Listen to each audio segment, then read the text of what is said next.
اعوذ باللہ من الشیطان الرجیم بسم اللہ الرحمن الرحیم السلام علیکم ورحمۃ اللہ وبرکاتہ۔ نئے آنے والے دوست احباب کو آفیشیل اسلام میں خوش آمدید کہتے ہیں۔ ہماری ویڈیو دیکھنے سے پہلے ہمارے چینل کو سبسکرائب کریں، لائک اور شیئر کریں، ساتھ دیے گئے بیل آئیکن کو پریس کریں تاکہ بلا تاخیر نئی آنے والی ویڈیو آپ کے پاس پہنچ سکے۔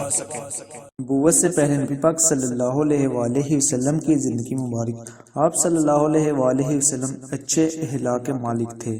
آپ ذہین، سمجھدار، نیک طبیعت، صابر اور خوددار تھے۔ آپ صلی اللہ علیہ وآلہ وسلم بچپن ہی سے اچھے اخلاق کے مالک تھے۔ آپ صلی اللہ علیہ وآلہ وسلم کھیل کود کی طرف بالکل توجہ نہ دیتے تھے۔ حیا کی یہ حالت تھی کہ کبھی آپ صلی اللہ علیہ وآلہ وسلم کا سطر نہیں کھلا، بلکہ ایک مرتبہ جب اتفاقاً سطر کھل گیا تو آپ صلی اللہ علیہ وآلہ وسلم بے ہوش ہو گئے۔ آپ صلی اللہ علیہ وآلہ وسلم کھانا کھاتے وقت بچوں کی طرح شور نہیں کرتے، مگر آپ صلی اللہ علیہ وسلم خاموشی سے بیٹھے رہتے۔ جب آپ کے چچا ابو طالب بلاتے اس وقت حضور پاک صلی اللہ علیہ وآلہ وسلم دسترخواں پر تشریف لے جاتے اور کھانا ناول فرماتے۔ کھانا جیسا بھی ہوتا کھا لیتے، کبھی ناک نہ چڑھاتے۔ آپ صلی اللہ علیہ وآلہ وسلم بچپن ہی سے سچے، ایمانت دار، ادب، تنظیم، تہذیب گویا آپ کی اڑتی میں پڑی تھی۔ یہ کہو کہ قدرت کے ہاتھوں تمام اچھی باتوں کو گویا ایک تصویر بنائی تھی۔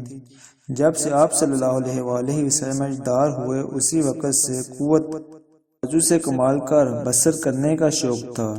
کسی دوسرے پر اپنا بوجھ نہ ڈالتے اور ہرگز یہ گوارا نہ کرتے۔ حضور پاک صلی اللہ علیہ وآلہ وسلم نے مزدوری کی اور بکریاں بھی چرائی اور تجارت بھی کی۔ نبوت سے پہلے نبی پاک صلی اللہ علیہ وآلہ وسلم نے ملک شام میں کئی سفر بھی کیے۔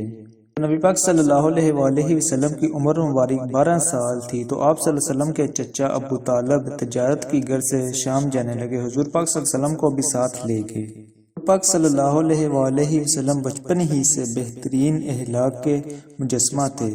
اپنی کمائی سے بسر کرنے کا شوق شروع ہی سے تھا۔ 12 سال کی عمر میں چچا ابو طالب شام کی طرف لے گئے۔